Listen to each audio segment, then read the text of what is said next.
நமக்கு இருக்கிற பிரச்சனைகளை ஈஸியாக நம்மளால் மாற்றிக்க முடியும். அதனால் யாராவதுக்கு பிரச்சனை இருந்தாலும் சொல்லுங்கள். எது தெரிஞ்சுக்கணுன்னா ஆன்மீக விஷயங்களை பற்றி தெரிஞ்சுக்கணுன்னாலும் சொல்லுங்கள், கமெண்ட் பண்ணுங்கள். ஓகேங்களா? கமெண்ட்டை பார்த்தா சிரிப்பு தான் வரும். சிரித்து விட்டு போங்கள், அவ்வளோதான். வேறு என்ன செய்கிறது? வீதியில் நடந்தால் சாக்கடை வரும், பூக்கடையும் வரும்.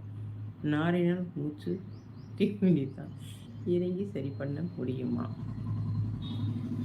ஹலோ, ஹாய், வருக, வணக்கம். ஜோசியம் பார்ப்பீர்களா? ஜோசியம் நான் பார்க்க மாட்டேப்பா. அதுக்கு மேற்கொண்டு உங்களுக்கு என்ன பிரச்சனைனாலும் சரி பண்ண முடியும். ஜோசியத்தெல்லாம் நம்பாதீங்க. ஜோசியம், ஜாதகம் இதெல்லாம் நம்பாதீங்க. ஓகேங்களா? சாமி ஆடுறதுலையும் இப்போ ஒரு சிலர் தான் சாமி ஆடுறது சரியாக இருக்காங்க, ஒரு சிலர் ரொம்ப பொய் பேசுகிறாங்க. அதே நான் நேற்று போய் ஒரு இடத்துல போய் பார்த்துட்டு வந்துட்டேன். சரியாக பொய் பேசுகிறாங்க. சாமி இறங்குறோம்னு சொல்லிட்டு பொய் பேசுகிறாங்க. சரிங்களா? நம்ம கண்ணால் உணர்ந்த ஒரு விஷயத்த கூட அப்படியே அவங்க டாப்பை மாற்றி போட்டு அவங்க இஷ்டத்துக்கு சொல்லிட்டு இருக்கிறாங்க. எல்லாமே பொய்யா இருக்குது. எதையும் நம்பாதீங்க. ஓகேங்களா? புரிஞ்சுக்கிட்டேன். வில்லி சூனியம் எப்படி இருக்கும்? வில்லி சூனியம் எப்படி இருக்குன்னு கேட்டிங்கன்னா நான் எப்படி பதில் சொல்கிறது? வில்லி சூனியம் யாருக்காவது உதவாதவங்களுக்கு, பிடிக்காதவங்களுக்கு வைப்பாங்க. அது ஒரு ஏவல். நம்மக்கிட்ட இருக்கிற சாமியெல்லாம் வாயை கட்டி போட்டுட்டு ஏவல் அனுப்பி அந்த குடும்பத்தை நாஸ்தி பண்ணுவாங்க.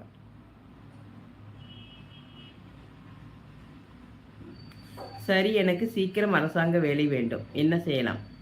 எல்லாமே மாறுதுப்பா, முயற்சி பண்ணுங்கள், கிடைக்கும். எல்லாம் மாறுது. நமக்கு முன்னெல்லாம் அரசாங்க வேலை வந்து குதிரை கொம்பாக தான் இருந்துச்சு. அதை நானே சொல்லியிருக்கிறேன். அரசாங்க வேலை கிடைக்கவே கிடைக்காதுன்னு நானே சொல்லியிருக்கிறேன். ஆனால் இப்போ ஓரளவுக்கு அது கொஞ்சம் கனிவாக தெரியுது. எனக்கு கொஞ்சம் ஒரு 1-2 இடத்துல நான் பார்த்துட்டு சாதாரண மக்கள் கூட எக்ஸாம் எழுதி பாஸ் ஆகி கவர்மெண்ட் வேலை வாங்கிட்டாங்க. நான் கேள்விப்பட்டேன், ஒரு 2 பேர் கேள்விப்பட்டேன். அது வந்து கொஞ்சம் பாசிட்டிவ்ஃபுல்லாக இருக்குது. நீங்கள் முயற்சி பண்ணுங்கள், கண்டிப்பாக கிடைக்கும். நீங்கள் சரியான முறையில் நல்ல படித்து கொண்டு போங்க, உங்களுக்கு கண்டிப்பாக கிடைக்கும்.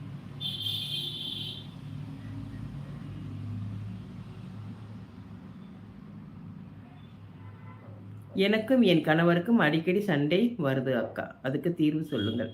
அன்பு காட்டி போங்கப்பா, ஒருத்தர் புரிஞ்சுக்கோங்க.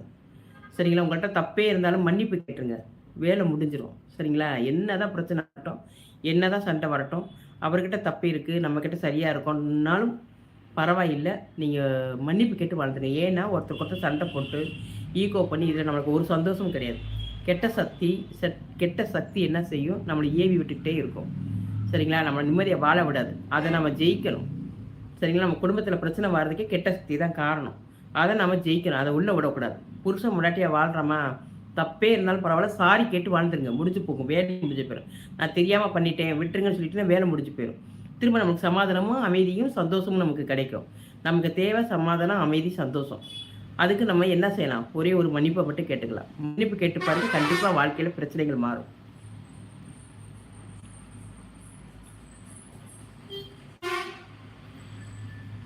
அக்கா, உங்களோடு பேசின பிறகு ஏதோ ஒரு மாறுதல் எனக்குள் உள்ளது. கண்டிப்பாக மாறுங்க.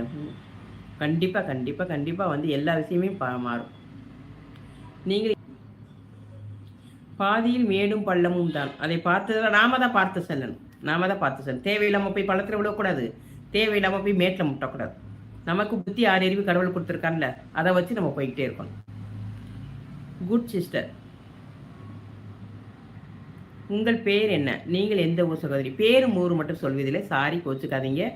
மற்றபடி நான் வந்து ஒரு ஆன்மீக விஷயங்களை சொல்ல வந்திருக்கிறேன். 18 வருஷமாக ஒரு ஆன்மீகத்தில் பயணமாக இருக்கிறேன். எனக்குள்ளே வந்து நிறைய விஷயங்கள் சொல்லப்பட்டிருக்குது, அதை நான் அறிஞ்சிருக்கிறேன். சரிங்களா? எல்லா ஒரு விஷயத்தையும் நமக்குள்ளே இருக்கிற உண்மையான சக்தி, நமக்குள்ளே இருக்கிற உண்மையான கடவுள், இதெல்லாம் வந்து நான் உண்மையாக வந்து எனக்கு அறிஞ்சிருக்கிறேன். அதனால் நான் வந்து ஒரு சில விஷயங்கள் சொன்னால் உங்களுக்கு அது பலிக்கும். நீங்கள் உங்களுக்கு என்ன பிரச்சனைன்னு சொன்னீங்கன்னா கண்டிப்பாக தீர்த்து வைக்க முடியும்.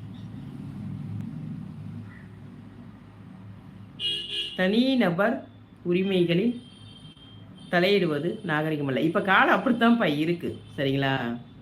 அடுத்தவங்க உதாசீனப்படுத்துறது, அடுத்தவங்களை கேவலமாக பேசுறது, பிறர் அசிங்கப்படுத்தி பார்க்கறதெல்லாம் நிறைய பேர் சந்தோஷப்படுறாங்க. அவங்களுக்கு அதை நம்மளை அசிங்கப்படுத்தி பார்க்கறதுல அவங்களுக்கு ஒரு சந்தோஷம், ஆனந்தம் இருந்துட்டு போகட்டும். அதை அனுபவிச்சுட்டு போகட்டும். சரிங்களா? அதில் அவங்க சந்தோஷமாக இருக்காங்கன்னா இருந்துட்டு போகட்டும். நாம் என்ன செய்ய முடியும்? என்னுடைய ஆன்மீகம்னா எனக்கு யாருமே கற்றுத்தரலப்பா. ஓகேங்களா? நம்மளுக்கு குரு வச்சோ, பள்ளிக்கூடம் படித்தோ, இது என்னது என்னமோ சொல்லுவாங்களே, இது என்னமோ ஆன்மீகம் வர்றதுக்கு இது இருப்பாங்கல்ல, அது வரமாட்டேங்குது எனக்கு.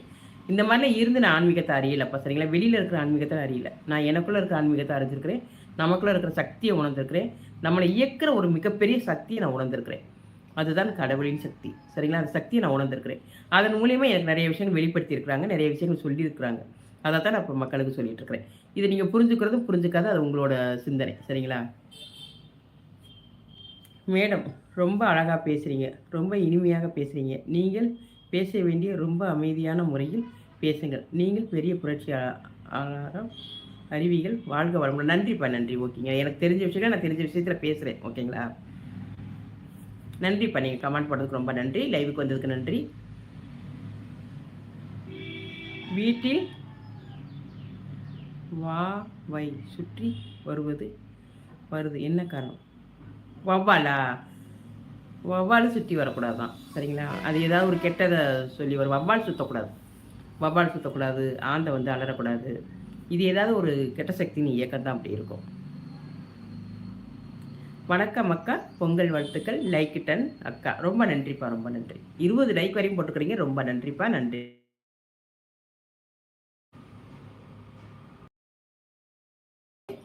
குஞ்சரம் உண்மை. நீங்க என்ன சொல்றீங்க எனக்கு புரியல. குஞ்சரம் வன்மம். சைக்கோத்தனம். அது உலகத்துல எல்லாருமே சைக்கோ தான். எல்லாருமே சைக்கோவா தான் இருக்கிறாங்க. யாருமே நல்ல ஒரு மனநிலைமையில இல்லைங்க.